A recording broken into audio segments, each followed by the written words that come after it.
Laser sights increase confidence regardless of experience level, whether you're learning the fundamentals or overcoming aging eyes. Crimson Trace, making laser sights standard equipment. Visit crimsontrace.com to find a dealer near you.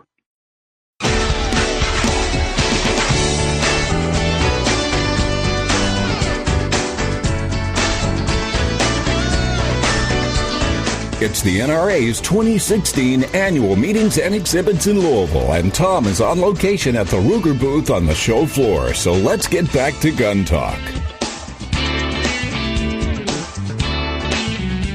And we're back here. We're at the Ruger booth at the NRA's annual meetings, having fun over here. Tom Gresham. Of course, it's Gun Talk. One of the things I like the most probably about the NRA show, as opposed to the SHOT Show. I mean, SHOT Show's great. You get to see a lot of your old buddies, but you don't have time to talk with anybody. I'm joined by Jeff Kramer. Jeff, we have done this show together. We've done this for a long time, but now you're with a different company. I am. Yeah, and you're doing some pretty cool stuff. So tell me what you've been up to the last few months. Sure. So I'm with SB Tactical, who some people may recognize as the innovators and the originators of the pistol stabilizing brace. That was first adopted by Sig Sauer. Sig, right. Some people call it the Sig brace. Sig brace, yeah. Yep. And Century Arms for the AK platform. Okay. But you're the company that actually makes the brace. We actually make it. And what a lot of people don't realize, and that's probably one of the reasons I'm here, is that there are actually 16 different braces on the market. Really? I had no idea. See? That's why I'm here. There you go. Okay. Supporting a whole host of products, ARs, AKs, CZ, Scorpion, Chris, HK products, and interestingly, we have some new products that we actually launched here at NRA. All right. Well, explain the concept for somebody that has never heard about this. The whole idea of rifle, pistol, and what this is for, really. Sure. So the original design concept came really because a disabled veteran was attempting to shoot his AR-style pistol at the range. He had really limited upper body strength and control, and the range master was very nervous about the level of control that this individual was, and kind of shut him down. Alex Bosco, who's the founder of SB Tactical, got irritated with that situation and went home to his garage and whittled out something that he thought would help this guy better control the gun. It seemed to. He took it to the ATF, and the ATF said, yep, that doesn't change the classification of the pistol when used as originally designed. So it was basically you could hold the pistol grip of the AR-15 pistol, and then you had an extension that would, for lack of a better description, Velcro around your forearm. Right. It's a cuff that fits on the receiver extension tube of an AR. Okay. You put your arm through the cuff, and you actually then strap yourself to a third point of contact on the gun. Okay. Much more stable. So you still hold it with one hand out there, or you could actually hold it with two hands. You could, yep. You hold it with two hands, but you have more stability, and this thing is, essentially locked onto your wrist while you're holding it. So a person with one arm can shoot this, which was the original. That's where it came from. It was, yeah. Okay. But for somebody who says, hey, but I like the whole idea of an AR pistol, but I'd like to be able to shoot just a little bit better. Yep. You could do that. Right, and that's where I think where the innovation comes in. Is So even if you don't necessarily need the brace because of limited mobility or limited arm strength, what the brace does allow you to do is, while having a pistol, it allows you to have a third point of contact. And that third point of contact most typically can be a cheek weld. It can be sternum. It can really be anything other than on your shoulder. Okay, so let's talk about that, because there's a ton of misinformation about the brace and what you can do and what the ATF has said. Fill me in. What's the real skinny here? Right. So the ATF opinion letter, the most recent one, basically still maintains the pistol stabilizing brace, any of the variants, are legal to own, legal to install on a pistol, legal to use on a pistol. They believe, however, that once shouldered in the act of firing, they believe that changes the classification of a pistol to a short-barreled rifle. Which, a short-barrel rifle, for those who don't know, at that point you need a $200 tax stamp. You have to go through the paperwork. And if you have a short-barrel rifle, that is a rifle with a barrel shorter than 16 inches, and you don't have the paperwork, it's a major FUBAR thing for you. It is. And the reality of the situation is that when you have a pistol configuration, whether it's a pistol caliber or a rifle caliber, so a SIG MPX in 9mm or an AR in 5.56 or 300 blackout. In a lot of jurisdictions, it is illegal to transport that platform in your vehicle loaded. Huh.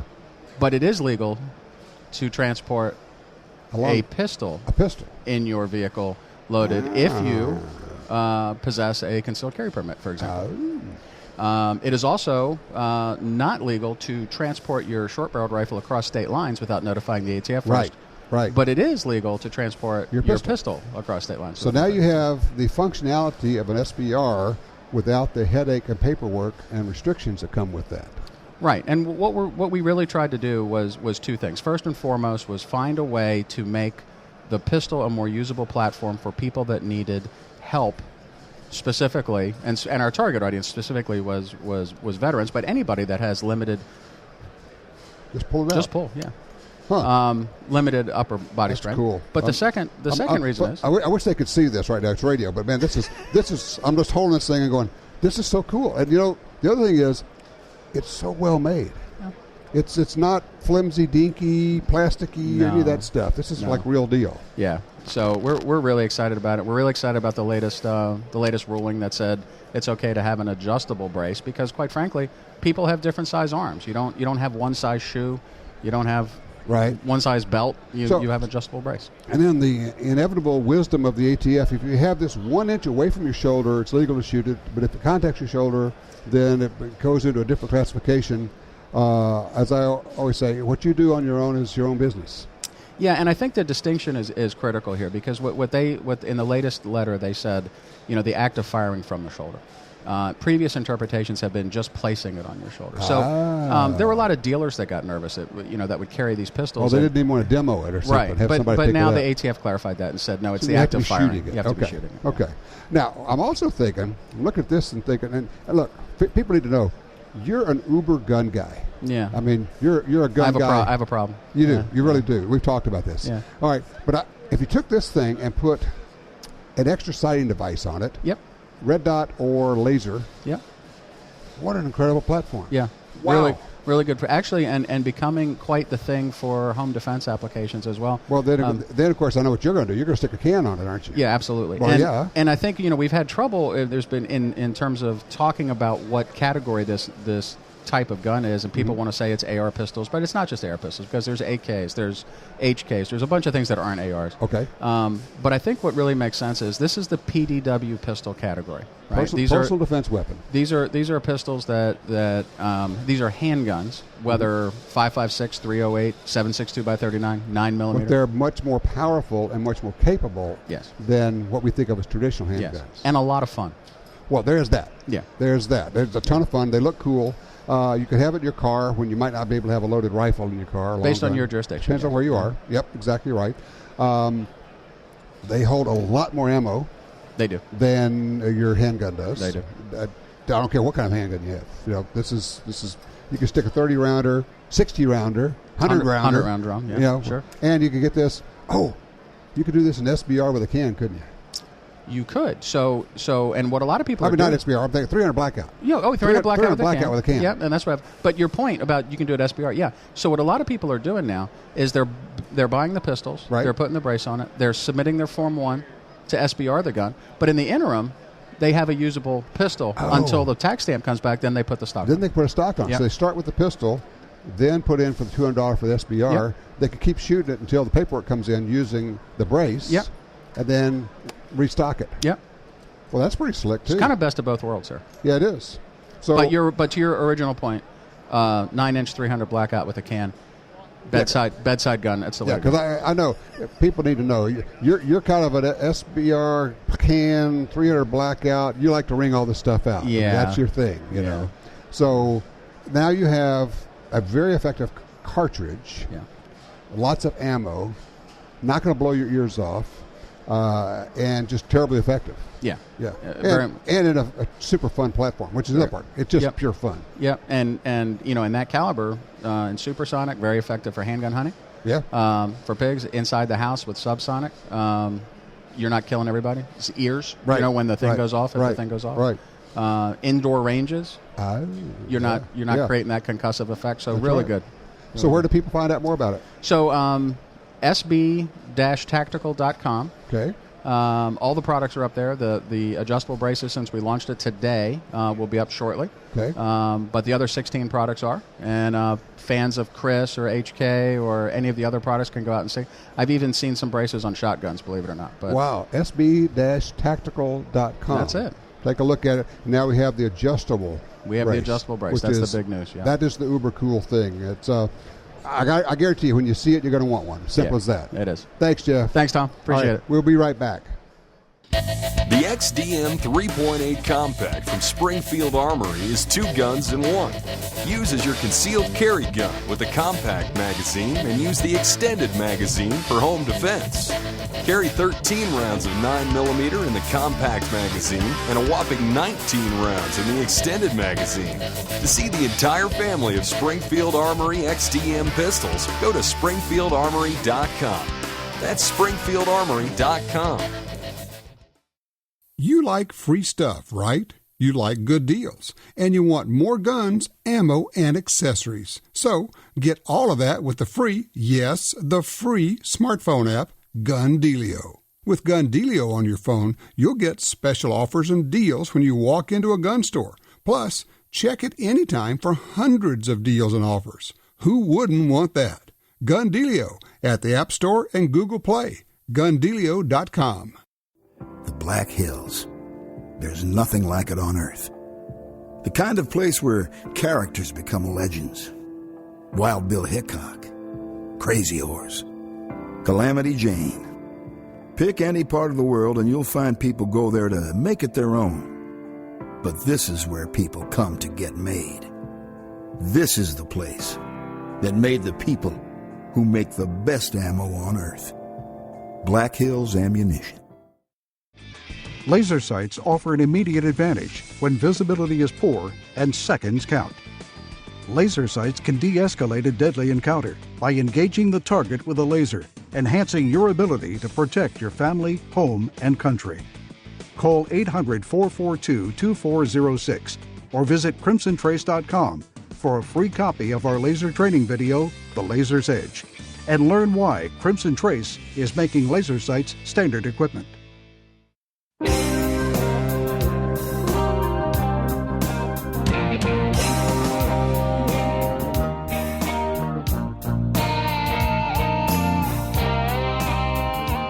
All right, we're still having fun at the NRA's annual meetings here in Louisville, Kentucky. And, of course, you can't go to the NRA meetings without talking politics, and that's a lot of what's going on.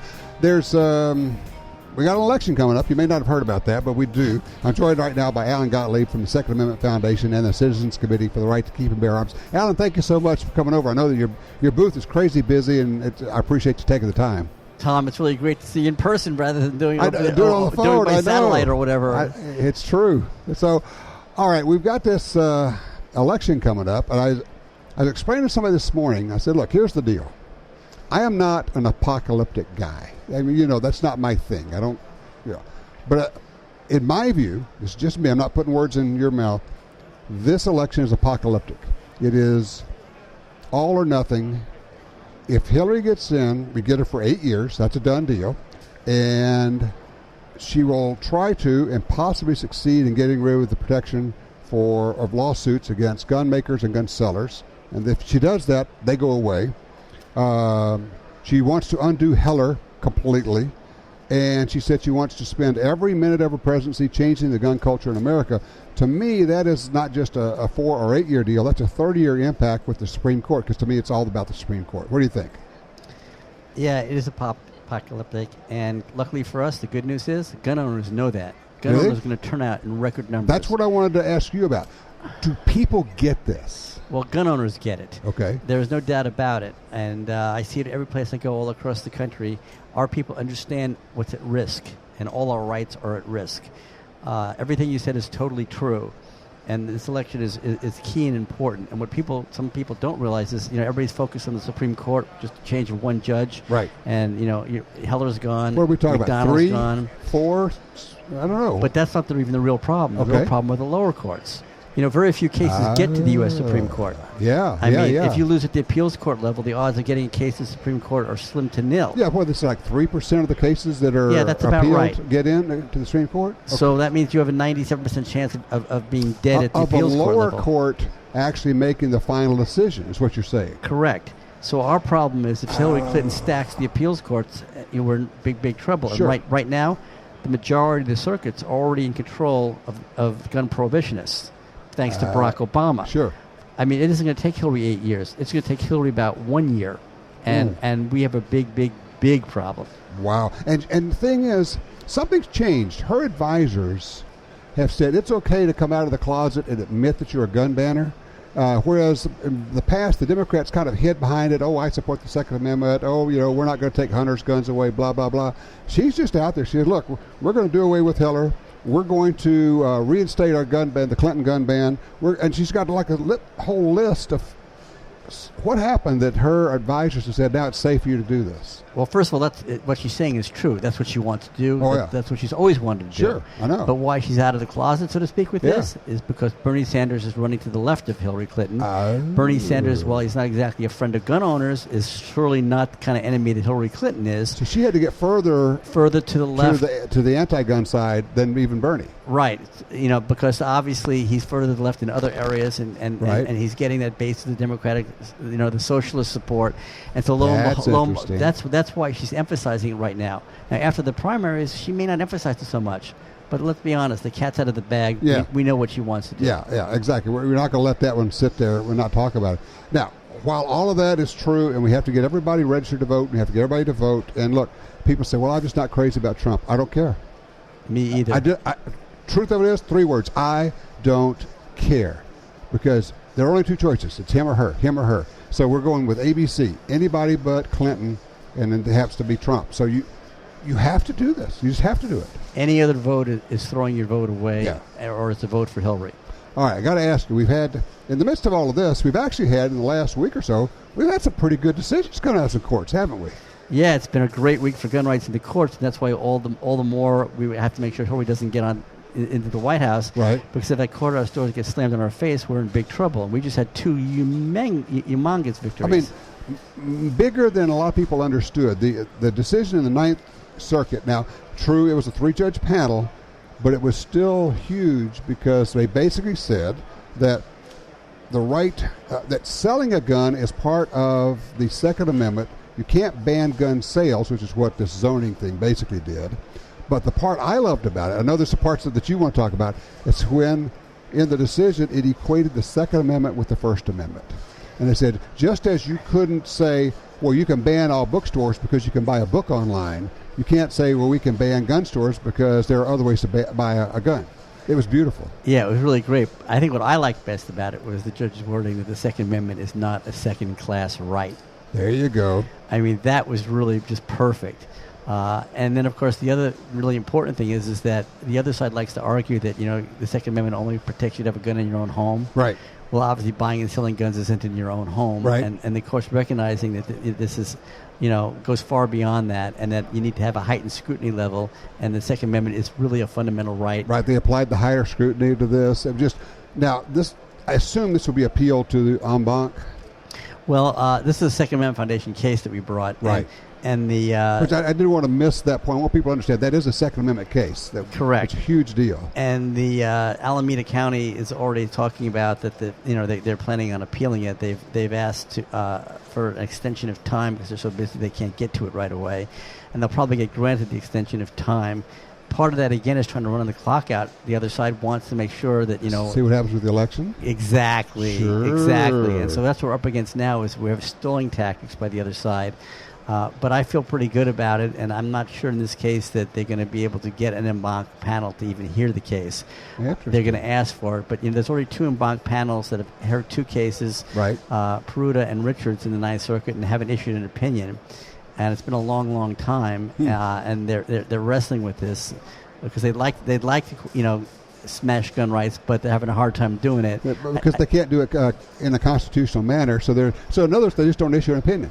Yeah, so I haven't issued an opinion. So I don't think they're looking to take a 3rd case right now in the same circuit. Okay. And I do want to make sure that people understand this is a Second Amendment Foundation case. Yeah. Now, let me explain why it's also important. Not just what we just said, which all is, but this case impacts a number of other cases the Second Amendment Foundation has around the country. Okay. Ezel 2 in Chicago, as an example.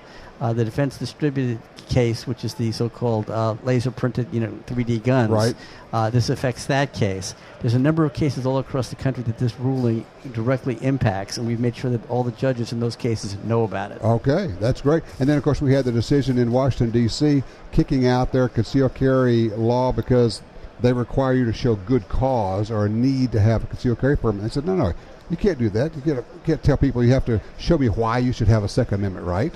That was cool. Yeah, that was great. And again, what I loved about that this court decision reaffirmed the Wren decision the Second Amendment Foundation won at the lower court level, and then the appeals court ruled on a technicality that judge didn't have the right to rule in that case, didn't have authority to rule in that case. He was only brought into the circuit for limited time, right, and couldn't rule on that. And of course, this judge quoted all of that from that opinion, which was just really great. A lot of good things happening. So we're really fighting on a number of different fronts. We're fighting in the courts, we're fighting in the Congress, we're fighting in the election. But people have to be involved. They have to be on board, and they have to be informed. And that's, I always tell people, look, you need to belong to every gun rights group because each does a different thing, but you need the information. Correct. And there's also another battle that's in the court of public opinion. And that's another one we're winning big time right now. Yeah. Polling data shows the American people get it. They understand the Second Amendment and how important it is and want to keep it. Speaking of polling, I just checked. Real Clear Politics does an average. The Clinton-Trump split 2 months ago, it was Clinton by 11. Yesterday, it was Clinton by 3, and the gap is narrowing and narrowing and narrowing. Yeah, my concern with that, though, is I don't want people to get our people to build up too much confidence. And the reason being is that Trump got a bounce when he wrapped up the nomination, so to speak. Okay. Hillary will get that same bounce after the convention on her side when she wraps up her nomination, and then the real battle starts. And my concern is the amount of money being poured in the Hillary Clinton campaign is record numbers. Unbelievable. I mean, I think that everybody's now estimating it to be over $1 billion with a B dollars. Right. And we need some of those big donors to come in on our side. Some of them are sitting back, so we'll see. But each person's got to be involved, has to basically talk it up, get everybody registered to vote, get your friends registered, make sure they are, and then get the polls, right? Absolutely. All right. And for more information, check it out, saf.org. You get information on what the Second Amendment Foundation is doing. Alan, thank you so much. Hey, Tom, thanks for everything you do. All righty. Take care. We'll be right back.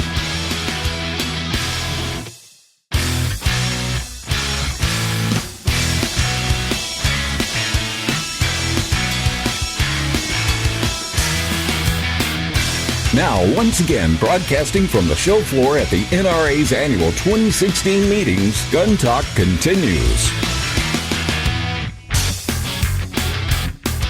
All right, we're back with you here. Tom Gresham at the NRA annual meeting in Louisville, of course. We call it the annual meetings because that's what it is. People get together, they meet here. But for a lot of us, it's as much or maybe even more about the actual show, the exhibition hall. Think of it as a kind of miniature SHOT Show, but it's one where everybody can go because you can't go to the SHOT Show unless you're in the business. I'm joined now by Eddie Stevenson. Eddie, a good friend of mine. We've done a lot of different stuff together. You're going to be talking with us about Trijicon, but you've been in the industry for quite a while, doing guns and all different things.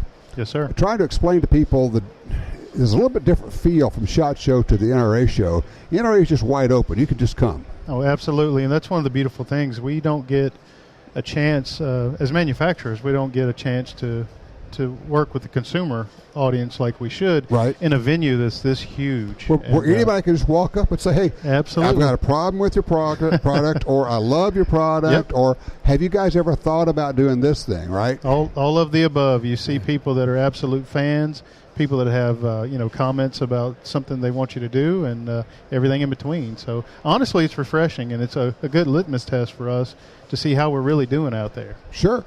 You can also get kind of a sense of what people, if one guy says, have you ever thought about something, that's one thing. But if you get a half a dozen people saying, this might be something, you got to start paying attention to that, don't you? Absolutely, and that's that's something that's invaluable to us when it comes to product evolution. You need to hear from your users. We tend to listen to each other internally all the time. It's kind of insular. And I mean, exactly. Trijicon's known for making very innovative products, and they've got really good engineers and, like whiz kids, super scientist people. Sure.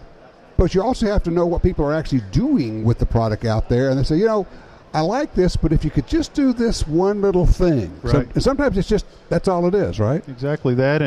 And reaching other consumers, we really reach the tactical market in a big way, right. military, law enforcement, right. and we're trying to branch out into a lot more of our hunting market, personal defense, what I like to call consumer tactical also, in competition.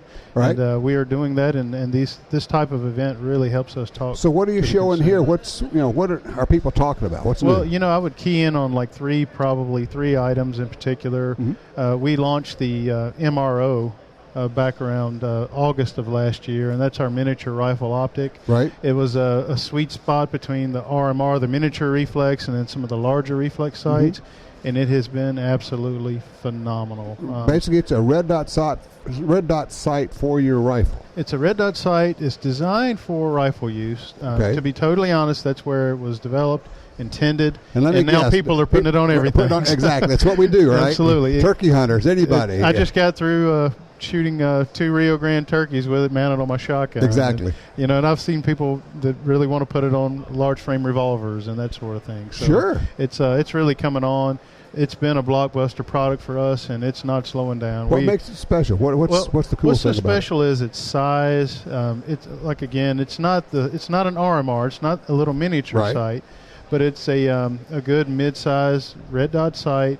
It weighs just a few ounces. Okay. It's electronic. It has multiple brightness settings. Right. And the battery lasts forever. Like on a mid-level setting, I don't have the exact number on my head right now, but 3 years. Oh, man. Set on a number 4 setting. What you do is just replace it every year like your smoke alarm batteries, right? Absolutely. I tell people this may last you 3 or 4 years, but on your birthday or some kind of occasion, just put a new battery in it and leave it on if you want to. You don't have to turn it off. Yeah, just, leave it on. And for a personal defense optic, that'd be a great idea. Sure. Just that way when you pick it up, it's on, you're good to go. Absolutely. So that's extremely popular. It comes with 3 different base options.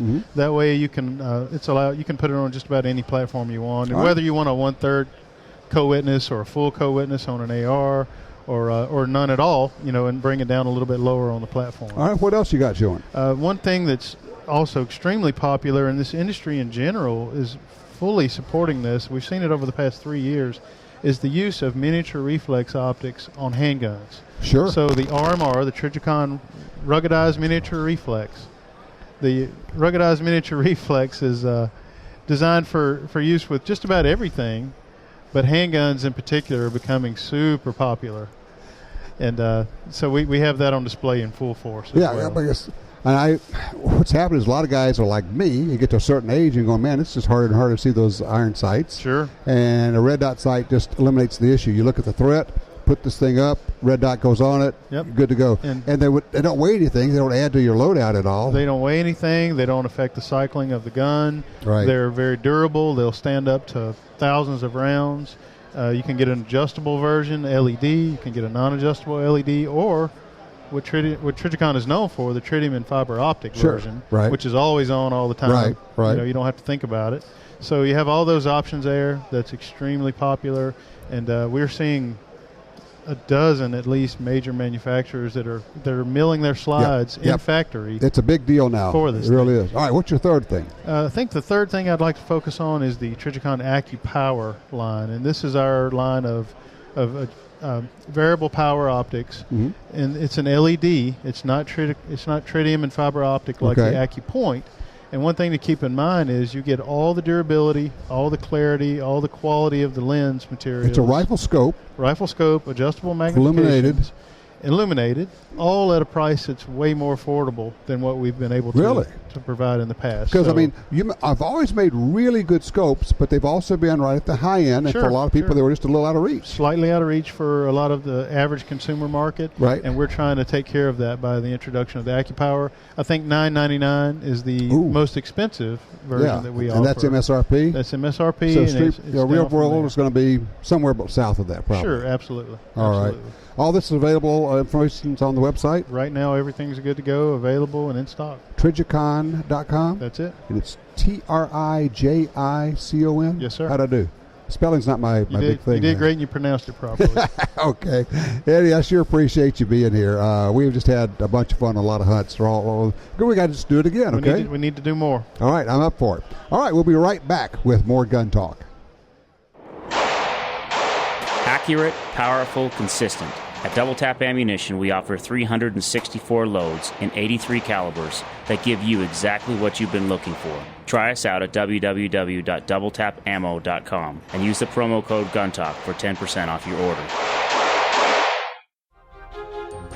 If you carry a gun, you need training. Your concealed carry class was definitely not training. But time, money, and obligations keep you from spending days at a shooting school. The trusted folks at Gun Talk can help. Concealed Carry 1, our DVD featuring the Vada Group, covers what gun, what holster, how to carry, where to wear your gun, and much more. Visit shopguntalk.com. That's shopguntalk.com. Look, this really is life and death. Learn how to stay aware, how to get away, and how to fight if you must. At shopguntalk.com, you can get the 2 DVD set, including Fighting with the 1911 with Tiger McKee. No matter what gun you carry, this vital training info can save your life. Learn the draw, the stance, reloading, vital gear from Gun Talk. That's shopguntalk.com. shopguntalk.com. The Ruger LCRX is a variation of the LCR that features an external hammer, allowing it to be fired in single-action mode. The LCRX can also be fired in double-action mode. It features a monolithic frame made from aerospace-grade 7000 series aluminum, a patented Ruger friction-reducing cam that results in a smooth, non-stacking trigger pull, and a patent-pending polymer fire control housing that significantly reduces weight and helps reduce recoil. The Ruger LCRX Revolver, another rugged, reliable firearm from Ruger. For 36 years, the U.S. Sportsmen's Alliance has been fighting to protect hunting, fishing, and trapping for sportsmen from coast to coast. Today, we are under constant attack from extremist animal rights groups who want to end your ability to hunt in the U.S. Join us to protect our sporting heritage and our way of life outdoors. To join or for more information on how you can help, go to ussportsman.org. That's ussportsman.org. At Double Tap Ammunition, we hand inspect every round that we make, and we use only the best components to give you the best ammunition on the market. Try us out at www.doubletapammo.com and use the promo code GUNTALK for 10% off your order.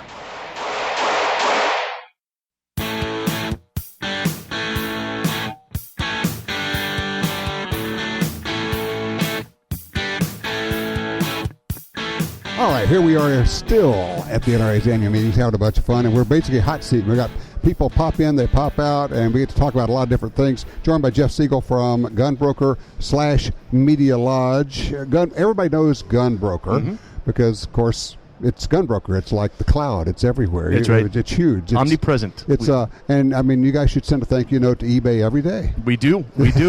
I wake up every morning and I thank eBay. When eBay says, "Oh, you can't sell guns here," you guys went, ding, ding, ding. Opportunity. Yes. Okay, there you go. Absolutely. How big is GunBroker now? Give me an idea of what you guys do. So last year, in terms of sales, we did about $1 billion in sales. And we are agnostic in terms of we sell all firearms, all manufacturers, all makes, all models, which puts us in an interesting spot. And it's not just individuals selling. A lot of dealers use GunBroker. A lot of dealers.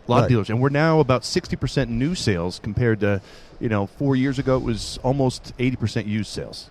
So we've almost flip-flopped that. So that's interesting. Yeah, a lot of people on the dealership side selling on our sites. We've got a top 100 seller list, and it works really well for us. Now, for those who may not know, and they think, oh, I've heard about people buying guns on the internet so you can get away with this stuff. No, explain how it works. So we are a broker between the seller and the buyer. What happens for us is we connect people that want to buy firearms, and then we still have to go through the normal channels. We sell them down to an FFL. They go in, they do their background check, they go through it legally, they go through all the checks and balances. So the gun is shipped to a gun store. Yes, sir. Somebody who has an FFL, a federal firearms license. Yep.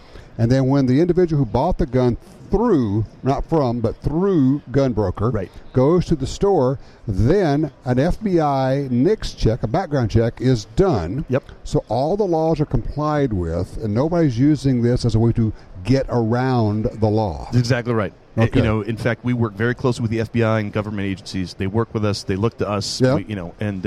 We try to be as compliant as we can. Over the top with. Yeah, I mean, you work with it. It's basically, as long as I can understand the law, which is one of the parts of it. Yes, exactly. And as long as you can get a straight answer, which is not a different answer from what you got from the last guy you talked to in the agency, right? Exactly right. Depends on who you talk to, you may get different answers. Any given day. So Yeah. get it in writing. Yeah, it's exactly right. Always We get it try. in writing, man. We try. So, all right, so you got GunBroker, which is this massive website where people can buy used guns, new guns, all the rest of it. Mm-hmm. But now you have Media Lodge. Right. So what is Media Lodge? So Media Lodge is a group of about 45 different websites, all targeted to the firearms space at this point. Okay. So we've got sites like T-Tag, which is the truth about guns, concealednation.org, a bunch of different websites, either that we own and operate or that we manage for them and we sell for them. Okay. We also started a video platform called GetZone about 9 months ago or so. And that's designed to be a social media platform, a video platform just for the firearms and outdoor space. As we see, the YouTubes of the world, the Facebooks of the world, they're really starting to crack down on how people are putting content out there. They're not very firearms friendly, as we know. Right. So we know we needed our own place for it. Sure, and makes it's sense. taken off. Yeah. Okay. So it's called GetZone? GetZone.com. Yep. GetZone.com. Yep. Okay. Yep. So the idea being, and I actually wrote about this in the Washington Times in October about how Facebook clamps down on firearms companies, post about it. This was long before anybody said, well, they're doing this to conservatives. I'm going, yeah, they've been doing it to gun owners for a long time. Absolutely. I mean, to the point of literally turning off a Facebook page for a gun store overnight. You come in and you go, my Facebook page is down. And that's either your sign on the highway, or in some cases it's your actual store. Oh, yeah, absolutely. And what we see is there are two ways. One is the technology. So they'll change their algorithm to say, we don't want as many people going from these sites to the internet. We want to stay on Facebook, but we don't have anything to do with guns. Okay. So they change their algorithms. What we see is, the websites that we work with, about in the last 30 to 45 days, we've seen traffic referrals decline between 40 to 60% from Facebook. So they're changing their algorithms. So something's happened in the last 30, 45 days. Yep, As exactly. we're talking today. Yep. And then the second part of what they do, they have a whole advertising stream that they can sell products for you, and that's gone down. They continue to constrict that around the firearms space. So you're not Change the allowed to rules. put firearms or firearms-related products on that. Right. So that limits the sale, the availability. And people say, yeah, okay, well, it's a private company. They can do what they want. True, but at a certain point, something becomes large enough to be a utility. Yes. Is that a fair way of putting it? Yeah, so what happens today, which is interesting, I heard this fact the other day. They said Facebook traffic now is the same size as the internet was about 5 years ago. So you think about that for a second. Wow. The amount of people that are on Facebook and how often they check that is the same as the internet was 5 years ago. It's a big statement. So at that point, it's like air. Everybody has it.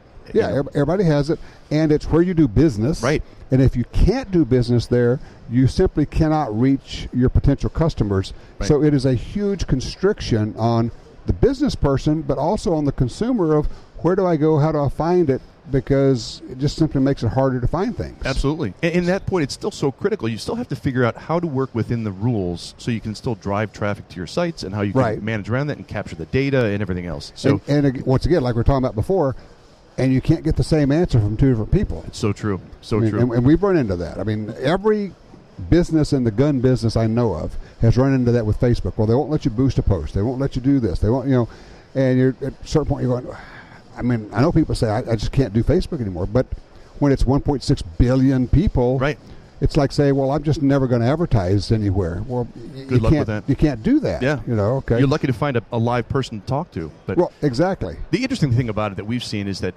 we get so much data from all the product sales around it. So we see, whether it's GunBroker or the Facebook or the different sites that we have, we now see the trends in the industry. So we're not just one manufacturer. We are like the Nielsen of the firearms space, which is really interesting for us. Okay. So the data business for us, we go out and license that to the manufacturers. Okay, that's something I want to talk about. I'm going to keep you over to the next segment. We're going to talk a little bit more about that. Obviously, GunBroker.com, GetZone.com. GetZone.com, right. Okay. That's where you can go to watch videos. And we're going to talk a little bit about the data, the data harvesting, what you learn from that. Probably some things there that are not intuitive. Right. Here you go. Okay, I would never have thought of that. Absolutely. And that's how things are going.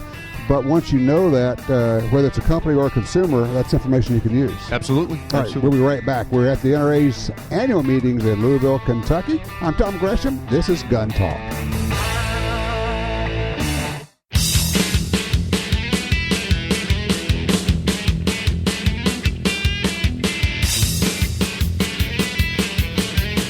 All right, back with you here at the NRA's annual meetings. We're still talking with Jeff from GunBroker Media Law, Jeff Siegel.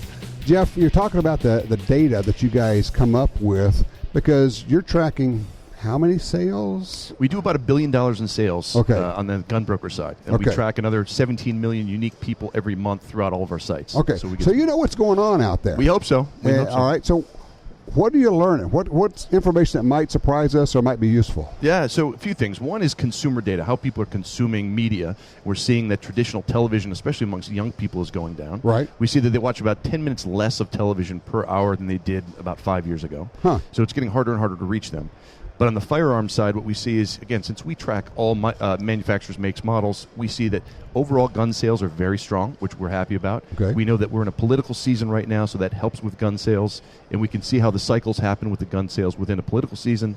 We see that sales amongst suburban women are growing strong, which we like to see. We want to get new people into the firearms industry, so youth, first-time shooters, women are three big targets we go after. Okay. We see the sale of polymer pistols are really strong, so we're seeing that grow really quickly, primarily because polymer pistols are fantastic firearms at this point. They're quality firearms, and they're really inexpensive for the most part. Sure. So we're seeing that grow a lot. We're seeing the resurgence of long guns. We'd seen it kind of peter out for a little while. Yeah, we're seeing it for, it's good. So a lot of sporting guns, we're seeing a lot of it come back, which is nice to see. Right. I'm glad to see that come back. We're also seeing big ticket items come back, so people are spending more per sale than they were even 2 years ago. So we're happy to see that. Okay, well that's good because I know there was a point where people were really they were looking for bargains. Yeah, absolutely. All right, absolutely. They were looking for the deals. The market was flooded with ARs. Prices went down. Yep. Ammunition was tight. You couldn't find it really. Right. So, yeah. So now they're spending some money again. Yeah, absolutely. So what we're seeing is you've got more people buying firearms, and the per purchase is going up. And I don't know yet if it's fear around the political season or there's just more disposable income in the marketplace. So that's what we're starting to look at now. Okay. But overall, it's a very healthy market for us, and we're seeing that from most of the manufacturers as well. Do you have many people using GunBroker to sell like just one or two guns? We do. I mean, we do have, and we love those people. We love people that just come on, first time on, and what we find is once they come on once, they see the ease of it, they'll come on, they'll do it a bunch more times. So we have an easy on-ramp for them. We try to help them as much as we can. Well, I mean, that's basically the business model is, hey, we'll make it easy for you, and you ship and you don't have to worry. You're going to have to ship a gun to an FFL. Right. And you've got... And you actually help them find an FFL. We do. Yeah. You got all we that try to make set it up. easy for them. I mean, it really is. You just go there, start poking around, start clicking, you're going to figure it out. Yeah, absolutely. It's pretty much as simple as that. Because you guys are so big, I know you watch the elections. What do you think? Are we going to see more buying as we start headed toward the election? I think we are. I think no matter what happens, I think we're going to see some more buying. I think there will always be panic as we get closer to the election, as we start to see finally what people's official positions are and how much we think they can get done. I think there's fear not only in the presidential race, but also kind of across the board. Sure. So I think that will start to ratchet up here in the next couple of months. What I think I hear you saying is right now, this week, would be a really good time to start buying some things. Absolutely. Before the prices go. I support that 100%. Yeah, and of course, the supply goes down, and the availability goes down. I've been telling people, I said, look, if you have thought about buying some ammo, now's a really good time because it's fairly inexpensive and it's really available, and we know what happened a few years ago. Yeah, absolutely. Dried up really quickly. Yeah, I mean, it could go away in a few days. Yeah. I mean, demand goes up and supplies get short. Post-Newtown took about 1 week and there was no ammo anywhere. It's amazing how fast it happens. Yeah, amazing. And people go, I've been meaning to do that. Really? Yeah. We've been telling you to do it for all these months, so just go buy something somewhere. At some point, people will listen to us. At some point. Well, the thing is, ammo doesn't go bad and guns don't go bad, and your money in there is pretty good investment these days. Absolutely. It is. I sure appreciate you sharing some of this information. I know you got more. We'll have you on again. We'll love to fill in some of the blanks. Always appreciate it. You guys are kind of the go-to information guys. So you're working the data. You're the big data guys. We appreciate that. We're trying. We're doing our best. GunBroker.com, GetZone.com. If you haven't tried GunBroker, just get on there. You'll make it easy for people. We do our best. Thanks, Jeff. Appreciate that. Thank you, Tom. Appreciate it. All right, don't go far. We'll be right back with more from NRA's annual meetings in Louisville.